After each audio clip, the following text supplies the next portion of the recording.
नमस्कार, are Nayak Hindi education में आप सभी का स्वागत है। जैसा कि आप सभी जानते हैं कि हमने हिंदी नेट सेट एग्जाम से संबंधित वीडियो बनाना शुरू कर दिया है। तो ये आधुनिक काल के अंतर्गत जितने भी कालों को विभाजित किया गया है, जैसे भारतेंदु युग, द्विवेदी युग, छायावादी युग, प्रगतिवादी, प्रयोगवादी, अभी हम नई कविता का अध्ययन करने जा रहे हैं। ठीक है, तो चलिए नए कविता का अध्ययन कर लेते हैं। और एक बात आपको बता दें हम कि ये जो नई कविता है, इसका उद्भव विकास किस तरह से हुआ, उसकी प्रमुख प्रवृत्तियां क्या है, इसके बारे में हम विस्तार से जानेंगे। और साथ में एक बात भी बता देते हैं कि इसमें जो सिर्फ हम आपका जो कॉन्सेप्ट है वो क्लियर करना चाहते हैं, पर इसकी आंतरिक रूप से जो महत्वपूर्ण प्रश्न बनते हैं उसका हम बाद में वीडियो बनाएंगे, जिसमें प्रमुख तत्व होंगे। केवल ये वीडियो आपको समझाने की दृष्टिकोण से बनाया गया है। यदि आप बीए के और एमए के विद्यार्थी हैं तो ये आपके लिए सफिशिएंट है, और यदि आप नेट सेट के हैं तो सिर्फ आपका कॉन्सेप्ट क्लियर करने के लिए ये वीडियो है। इसके बाद हम विशेष तथ्यों के साथ वीडियो बनाएंगे जो कि आपके एग्जाम के लिए महत्वपूर्ण होगा। वैसे भी ये आपके एग्जाम के लिए महत्वपूर्ण है। तो चलिए शुरुआत करते हैं। हिंदी काव्य में प्रयोगवाद के बाद नई कविता का जन्म हुआ। ये काल 1953 ईस्वी के बाद का है। कुछ विद्वानों की मान्यता है कि प्रयोगवाद ही कालांतर में नई कविता का रूप उभर कर सामने आया है ना। प्रयोगवाद का जो नया रूप था वही नई कविता के रूप में उभर के आया है। गिरजा कुमार माथुर छायावाद काव्य को नई कविता के अंतर्गत मानते हैं, जबकि रामविलास शर्मा और नामवर सिंह नई कविता को प्रयोगवाद का छद्म रूप स्वीकार करते हैं। वही नरेश मेहता और श्रीकांत वर्मा नई कविता को प्रयोगवाद से अलग मानते हैं। ठीक है ना, क्योंकि वास्तव में प्रयोगवाद की कविता में अतिशय बौद्धिकता और प्रयोगशीलता थी। नई कविता को इस अतिरिक्त से बचाया गया और उसमें नए शिल्प का महत्व दिया गया। नई कविता जीवन के हर पक्ष से जुड़ी हुई थी। ठीक है ना, तो चलिए देखते हैं। नई कविता का उदय स्वतंत्रता के बाद 1953 के आसपास हुआ। ये कविता परंपरागत छायावादी भावुकता से हटकर आधुनिक जीवन बोध, यथार्थ और व्यक्ति की आंतरिक जटिलताओं की अभिव्यक्ति करती है। इसकी प्रमुख प्रवृत्तियां इस प्रकार हैं, मतलब कौन कौन सी प्रमुख प्रवृत्तियां उसको भी देखेंगे। पर गिरजा कुमार माथुर जो कहते हैं, क्या कह रहे हैं कि छायावादोत्तर काव्य को नई कविता के अंतर्गत माना है, गिरजा कुमार माथुर ने। जबकि रामविलास शर्मा और डॉक्टर नामवर सिंह ने क्या बोला है कि नई कविता को ही प्रयोगवाद का छद्म रूप स्वीकार किया है। पहले भी बताया आपको मैंने।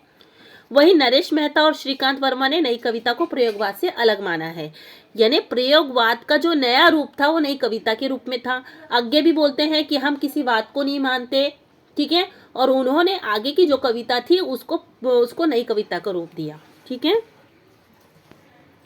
वास्तव में प्रयोगवाद की कविता में अतिशय बौद्धिकता थी, है ना। मैंने पहले भी बताया कि प्रयोगवाद की जो कविता थी उसमें अत्यधिक बौद्धिकता थी और प्रयोगशीलता थी, क्योंकि नए नए प्रयोग किए गए थे। पर नई कविता को इस अतिरिक्त से बचाया गया और नवीन शिल्प को महत्व दिया गया कि आप नई कविता में नए नए शिल्प लाओ। ठीक है, और जो नई कविता थी जीवन के हर पक्ष से जुड़ी हुई थी।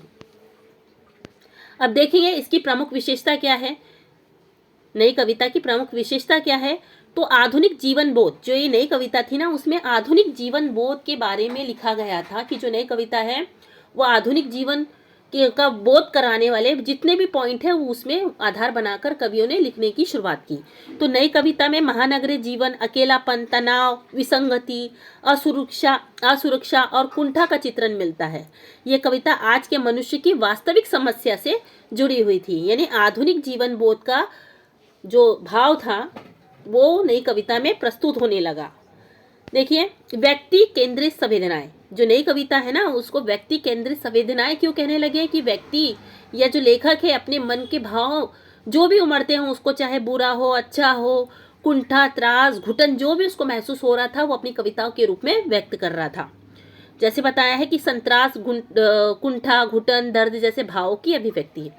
यह कविता समाज के बजाय व्यक्ति की अनुभूति, मानसिकता, द्वंद्व, अस्तित्व बोध और आत्मसंघर्ष को बहुत अधिक महत्व दे रही थी। ठीक है, यथार्थ बोध, यानी नई कविता कल्पनात्मक पलायन की वजह से जीवन के कठोर यथार्थ को स्वीकार करती है। इसमें सामाजिक, आर्थिक और राजनीतिक सच्चाई को स्पष्ट रूप से अभिव्यक्त किया था। यानी समाज का जो यथार्थ बोध है, व्यक्ति का जो यथार्थ बोध है, उसको कविताओं के माध्यम से, इस नई कविता के माध्यम से क्या करने लगे, साहित्यकार लिखने लगे। ठीक है, चाहे उसमें लघु मानव हो, छोटे व्यक्ति हो, यानी छोटे से छोटा मनुष्य, निम्न से निम्न जाति का व्यक्ति और उच्च से उच्च जाति का व्यक्ति, उसको जो भी फील हो रहा है उसको काव्य के रूप में व्यक्त किया जाने लगा इस नई कविता के युग में।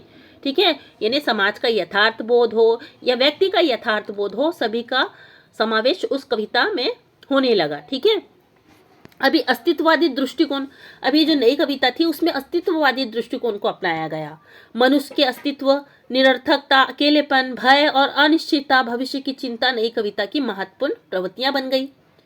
विरोध के स्वर, है ना, नई कविता में विरोध के स्वर भी जागरूक होने लगे, क्योंकि जो समाज में विरोध करने लायक चीजें दिखने लगी उसको आधार बनाकर साहित्यकार कविता, काव्य, नाटक, उपन्यास वगैरह लिखने लगे और शासन प्रशासन से अपने अधिकारों का मांग करने लगे और जो चीज गलत दिखती थी उसका विरोध और यह विरोध प्रदर्शन करने लगे। व्यंग्य की प्रवृत्ति, जो नई कविता है उसमें व्यंग्य की प्रवृत्तियां भी बहुत मिलती है।